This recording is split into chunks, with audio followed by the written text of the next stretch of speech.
where do you look and how do you find a property? I think Rightmove and Zoopla are what most people were doing. We found our property on Rightmove.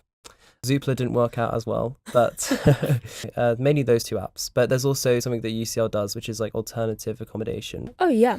There is actually some support that UCL provides. Well, just Google UCL Alternative Accommodation, and there is going to be a website about finding some private housing out of student accommodation in London. So generally they provide, for example, from Student Union. So they got this kind of platform. You could communicate with current UCL students. So you could probably find some good informations.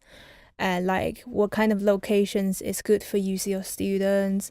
Also, you're probably going to find some potential roommates or something like that.